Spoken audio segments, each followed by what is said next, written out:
Here is every level of fragrance explained. Level 1.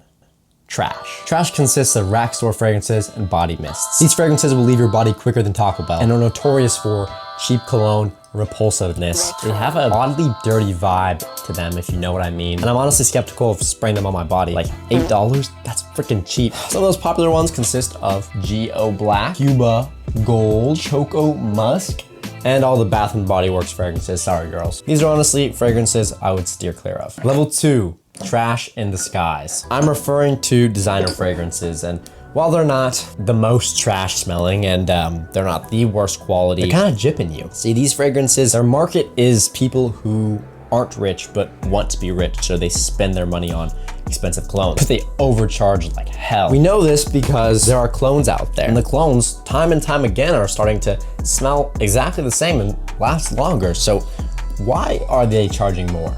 For the brand name?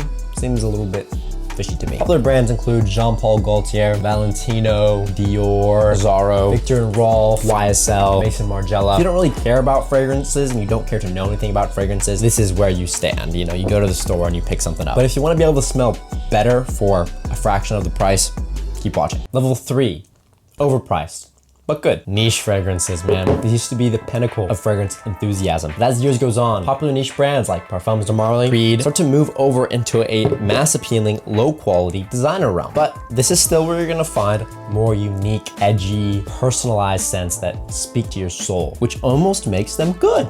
Then you realize they're $300. Wow! Let me just tell you something, the fragrance business is lucrative. So are they good? Yes, but if you have any financial responsibility, you'd steer clear. Level 4. All is well. Cologne fragrances. A bunch of good guys in the Middle East got together and said, hey, we can make good fragrances that smell amazing and last long or high quality, and we could even make them smell just like the expensive ones, but at a fraction of the price. What a Robin Hood move. Do cologne fragrances smell better than designer or niche fragrances? Not necessarily. They smell just as good. They make fragrances accessible and practical. This smells just like Baby Cat from YSL. This smells just like Altair, a niche fragrance from Parfums de Marly. This smells just like Paradise Garden, Jean Paul Gaultier, Le Male Elixir, more Jean Paul Gaultier, Le Beau Parfum. Popular brands include Lattafa, Cadlat, Rayhan, Rosassi, French Avenue, Paris Corner, and many, many more. What an amazing time to be alive. Level 5. Independence. Indie brands, short for individual perfumers. These are fragrance brands that don't play by the rules. They aren't these huge conglomerates, companies. They're individual humans that have a passion for fragrances and create something special. They really do push the needle. I can't really give you any indie popular fragrance brands because that's kind of the point, is they're not popular. But if one came to mind that has definitely been pushed on social media, it would be City Rhythm. This is Nashville, and it smells like a savory, sweet pound cake. So the brands is Christopher Lee, you know he got bangers. And then probably my all-time favorite would be K-Sense. This guy knows how to make a fragrance. Number 6, Mystical Pisticle. Now that was an inside joke with me and my friend, but I'm talking about ultra niche fragrances, okay? These fragrances are made to smell repulsive.